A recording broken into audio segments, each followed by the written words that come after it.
Dear learners, আমি এখানে 7টা sentence লিখেছি। এই 7টা সেন্টেন্সের মধ্যে একটা হচ্ছে I came at home yesterday. আমি গতকাল বাসায় এসেছিলাম। হি ওয়াজ ভেরি সিক। সে খুব অসুস্থ ছিল। You have to come now. তোমাকে এখন আসতে হবে। You should have been a doctor. তোমার ডাক্তার হওয়া উচিত ছিল। He has been well. সে সুস্থ হয়েছে। I didn't go to bank. আমি ব্যাংকে যাই নাই।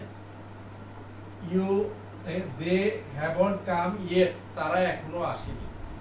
এই যে আমি 7টা সেন্টেন্স লিখলাম, এখানে কেম কেন হলো, এখানে ওয়াজ কেন হলো, এখানে হ্যাভ কেন হলো, এখানে শুড বিন কেন হলো, এখানে হ্যাজ বিন কেন হলো, এখানে ডিড নট গো কেন হলো, এখানে হ্যাভন্ট কাম কেন হলো, এগুলিকে আপনারা সেপারেট জানেন না।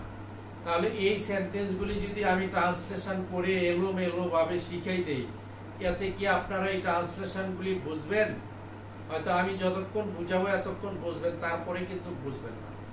আর আমার ভিডিওটা আপনারা লাস্ট পর্যন্ত দেখেন, তা না হইলে কিন্তু বুঝবেন না। প্রথমে একটু দেখেই মনে হবে কি যে এখানে বোধহয় যে কিছু নাই। লাস্টে আপনি যখন যাবেন দেখতে দেখতে, আমার একটা ক্লাসের দাম 1500-2000 টাকা। এই ক্লাসটা যখন আপনি ফ্রি পাচ্ছেন তখন আপনার কাছে এত মূল্যায়িত নাও হতে পারে, কিন্তু যখন দেখবেন তখন এটা মূল্য পাবেন, আপনি নিজেই পাবেন। আমি যে জিনিসটা বুঝাইতে চাইছি যে এই যে এলোমেলো আমি অনেকগুলি সেন্টেন্স লিখে দিলাম, আপনাদেরকে ট্রান্সলেশন করে বুঝাই দিলাম, এতে করে কিন্তু আপনাদের কোনো লাভ হবে না। এতে করে আপনারা কোনো ইংলিশ শিখতে পারবেন না। একটা বিল্ডিং তৈরি করতে হলে প্রথমে ওই বিল্ডিংটার পাইলিংটা করতে হয়, অর্থাৎ আশেপাশে পিলার, মানে বিশেষ করে শহরাঞ্চলে বড় বড় pillar 10 feet, 20 feet, 50 feet, 70 feet জায়গা অনুসারে, সয়েল টেস্ট অনুসারে এইভাবে পিলার নিচের দিকে মানে বসাইতে হয়। এই পিলারগুলি বসানোর পরে এক এক করে কিন্তু পিলার বসায় প্রথম। এই পিলারগুলি বসাইয়া যদি এখানে 40টা পিলার দরকার হয়, 40টা পিলার 40 বার বসায়। তারপরে কিছুদিন রেস্ট নেয়, 15-20 দিন, 1 মাস এরকম রেস্ট নেয়। ওই পিলারগুলি যখন স্ট্রং হয়ে থাকে মাটির নিচে, তখন এইগুলির মাথাগুলি ভেঙে ওই যে রড দিচ্ছে পিলার নিচে ঢুকাইতে, ওই রডগুলি বাহির করে আবার এক একটা পিলারকে এরকম রড বাহির করে আবার রডের জালি তৈরি করে ওই রড ফিট করে, এরকম ফিট করে আবার এটার চতুর্দিক দিয়া বক্স করে, কাঠের বক্স করে, তারপরে এটার মধ্যে ডালাই দেয়। তারপরে একটা পিলার তৈরি হয়। এইভাবে কিন্তু 40টা পিলার তৈরি হয়। ওই 40টা পিলার যখন মানে স্ট্যান্ড হয়, দাঁড় হয়, তখন কিন্তু এই 40টা পিলারের পাশে কি দেয়, কিছুদিন পরে ওয়াল করে, ওয়াল করে বা ওয়াল না করে এরপরে উপরে যখন দোতলায় কাজ করতে যাবে, তখনও কিন্তু এইটার একটা কি করে বিম তৈরি করে, সাইডে দিয়ে, সবগুলোর সাইডে দিয়ে বিম তৈরি করে, তারপরে বিম তৈরি করে ওয়াল দিতেও পারে, নাও দিতে পারে। তারপরে 3 তলায় কাজ শুরু করে, 3 তলায় আবার পিলারগুলি এক এক করে এইভাবে উঠায়। অর্থাৎ ফাউন্ডেশনটা আগে তৈরি করতে হয়। ফাউন্ডেশন যদি আগে তৈরি না হয়, অর্থাৎ 40টা পিলার যে দরকার, এই 40টা পিলার যদি স্ট্রংলি বসানো না হয়, উপরে কিন্তু কোনো কাজ করতে পারবে না। আর পিলার না বসেও কোনো কাজ করতে পারবে না। তাই আগে ফাউন্ডেশনটা স্ট্রং করতে হবে। এরপরে যত তালার ফাউন্ডেশন করবে, সে অত তালা পর্যন্ত বিল্ডিংটা উঠাইতে পারবে। এখন যদি সে 10 তালার ফাউন্ডেশন করে 30 তালা বিল্ডিং উঠে, এটা কিন্তু কিছুদিন পরে 10 যাবে। এই বিল্ডিং আর টিকবে না। আর সে 10 তালার ফাউন্ডেশন করে যদি 10 তালা উঠায়, তাহলে ওই বিল্ডিং এ কোনো প্রবলেম হবে না। আমি যেই জিনিসটা আপনাদেরকে বুঝাতে চাইছি যে এই ইংলিশ শিখাটা হচ্ছে একটা বিল্ডিং এর মতো। এই বিল্ডিংটা আপনার ফাউন্ডেশনটা যত স্ট্রং হবে, উপরে তত স্ট্রঙ্গার হবে। এখন যে আপনি একটা পিলার তৈরি করলেন নিচতলায়, আরেকটা দোতলায়, আরেকটা 3 তলায়, আরেক জায়গায়, এইভাবে যে পিলার তৈরি হয়, এটা দিয়ে কি বিল্ডিং তৈরি হবে না? কখনো এইভাবে বিল্ডিং তৈরি করা যাবে না। আগে নিচতলা শেষ করতে হবে, তারপরে দোতলা, তারপরে 3 তলা, এইভাবে আগাইতে হবে। তাই আমাদের ইংলিশগুলি জানতে হলে আমাদের ইংলিশের প্রথম ধাপগুলি কিন্তু একটু কঠিন। প্রেজেন্ট, পাস্ট অ্যান্ড ফিউচার, যেই এগুলি হচ্ছে ফাউন্ডেশন বা ফান্ডামেন্টাল যাই বলেন, এগুলি কিন্তু একটু শিখা কষ্ট, কিন্তু সামনের দিকে যখন আপনি যাবেন তখন কিন্তু ইংলিশ শিখা আর কষ্ট না, যদি প্রথম আপনারা সেটা করতে পারেন। আমি বলবো যেমন I came, I was, I have to go, I should have বিন, এগুলি যদি আপনাদেরকে এলোমেলো ভাবে বুঝাই আপনাদের কাছে একটু মজা লাগবে, যে সেন্টেন্সগুলি মনে হয় বলি বলি এরকম মাঝে মধ্যে এরকম মনে হবে, কিন্তু আসলে আপনি এইভাবে বললেও এইভাবে শিখে বলতে পারবেন না, আপনাকে স্টেপ বাই স্টেপ শিখে আসতে হবে। আমি অবশ্য আমার কয়েকটা ভিডিওতে আমি এরকম স্টেপ বাই স্টেপ আপনাদেরকে দিয়েছি, কিন্তু আপনারা যে জিনিসটা করেন দেখছি যে ম্যাক্সিমাম যারা লার্নার আছেন তারা কারা সেন্টেন্স তৈরি করে দেখাচ্ছে, এখানে সমস্ত এলোমেলো সেন্টেন্স তৈরি করে দেখাচ্ছে, ওগুলির প্রতি আপনারা মানে ভিউয়ার্সও খুব বেশি, আবার ওই চ্যানেলগুলি আপনারা সাবস্ক্রাইবও করেন বেশি, ওগুলি ফলো করেন বেশি, এতে করে কিন্তু আপনারা 10 বছর 20 বছর 15 বছর 5 বছর 2 বছর ধরে ইংরেজি শিখতে আসছেন, কিন্তু ইংরেজির কোনো ইমপ্রুভমেন্ট হয় নাই। তাই ইংলিশ শিখতে হলে আগে ফাউন্ডেশন স্ট্রং করতে হবে। সেই ফাউন্ডেশন স্ট্রং এর জন্য আমি শুধু খালি বেশি পড়াবো না, কয়েকটা সেন্টেন্স আমি দেখাচ্ছি। যেমন আই গো টু অফিস, আমি অফিসে যাই, এটা নেগেটিভ হবে I don't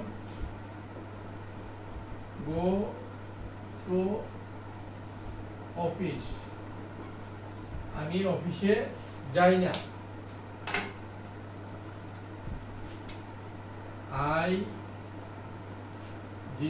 I went to office, go এর past হচ্ছে went, সরি ওইটাতে আমি যাই নাই, পাস্ট ফর্মে আমি যাব না। এখন এই দুইটা হচ্ছে আমাদের কি ফাউন্ডেশনের দুইটা অ্যাফার্মেটিভ এবং নেগেটিভ সেন্টেন্স। এখন এটাকে যদি আপনি কোশ্চেন করেন তাহলে হবে কি, কাউকে যদি কোশ্চেন করেন ডু ইউ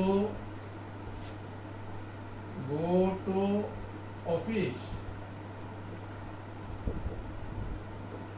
তুমি কি অফিসে যাও?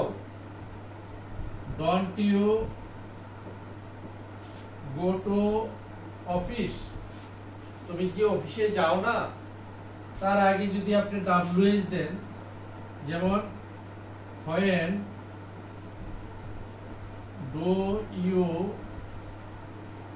go to office, তুমি কখন অফিসে যাও? How do you go to office, তুমি কিভাবে অফিসে যাও? With whom do you go to office, তুমি কার সাথে অফিসে যাও? Why do you go to office, তুমি কেন অফিসে যাও?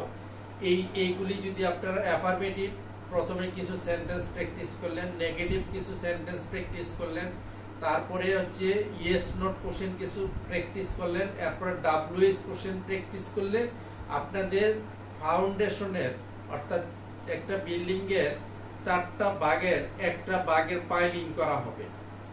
এখন একটা ভাগের পাইলিং করা হবে, এইটা গেল আমার, এটা কিন্তু ডোবার বের, গোটায় যাওয়া কাজ করা, এইটা প্রত্যেকটা ডোবার দিয়ে করা হয়েছে, কোশ্চেনও ডোব দেওয়া হয়েছে, কোশ্চেন বো দেওয়া হচ্ছে, ডন দেওয়া হচ্ছে, এগুলি হচ্ছে ডোবার।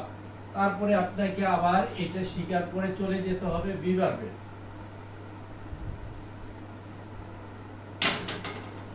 যেমন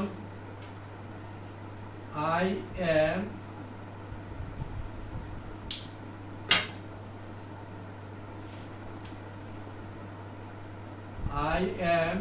at office, I am not at office, are you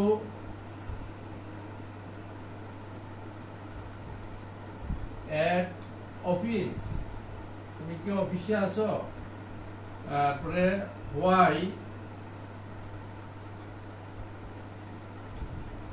why are you at office, তুমি কেন অফিসে আছো? এই দেখেন আই এম এট অফিস, এটা হচ্ছে বি ভার্বের ক্ষেত্রে। আমরা আগে শিখছি ডোবার, ডোবার শিখার পরে প্র্যাকটিস করার পরে এরপরে যেতে হবে বি ভার্বে। যেমন আই এম এট অফিস, আমি অফিসে আছি। I am not at office, আমি অফিসে নাই। আর ইউ এট অফিস, তুমি কি অফিসে আছো? Why are you at office, তুমি কেন অফিসে আছো? এখানে কিন্তু ডু ডাজ এর কোনো খোঁজখবর নাই, এখানে সমস্ত কিছু এম ইজ আর দিয়ে হচ্ছে। অর্থাৎ এখানে আমরা এম পাইছি আর পাইছি, আর যদি থার্ড পারসন সিঙ্গুলার দিতাম তাহলে ইজ পাইতাম। তাহলে এই যে সেন্টেন্সগুলি আপনারা যদি এইভাবে না শিখেন, অর্থাৎ আগে ফাউন্ডেশন স্ট্রং না করে ওই বিভিন্ন সেন্টেন্স আপনারা মুখস্থ করতে থাকেন, বিভিন্ন সেন্টেন্স দেখে আপনারা ফলো করেন, আর শুধু ওয়ার্ড মুখস্থ করতে থাকেন, এইভাবে ধারাবাহিকভাবে না আসেন, ফাউন্ডেশন স্ট্রং না করে উপরের দিকে ওঠেন, আপনাদের সারা জীবন ইংরেজি শিখে শেষ হবে না। আর যদিও কিছু শিখতে পারবেন সেগুলি এলোমেলো হবে। কেন এখানে অ্যামিজার হলো, কেন এখানে ডোডাস হলো, কেন এখানে ওয়েন্ট হলো, কেন এখানে গন হলো, কেন এখানে হ্যাভ টু গো হলো, কেন আর টু গো হলো, কেন শুড হ্যাভ গন হলো, এগুলি আপনাদের মধ্যে সব সময় মাথার মধ্যে দ্বিধাদ্বন্দ্ব কাজ করতে থাকবে। তাই এই ধরনের সেন্টেন্স আপনারা মুখস্থ করে কখনো ইংলিশ শিখতে পারবেন না, ফাউন্ডেশন স্ট্রং করতে পারবেন না। আগে ফাউন্ডেশন স্ট্রং করেন, তারপরে ইংলিশ শিখতে পারবেন। আমার প্রত্যেকটা ভিডিও আপনারা ফলো করেন, অনেক কিছু আমার চ্যানেলের মধ্যে দেওয়া আছে। আপনারা যদি ওই আমার প্রত্যেকটা ভিডিওকে ফলো করেন, আশা করি যে আপনাদের ইংলিশ শিখার বাকি থাকবে না, অনেক ইংলিশ শিখে আপনারা ইজিতে শিখে যেতে পারবেন।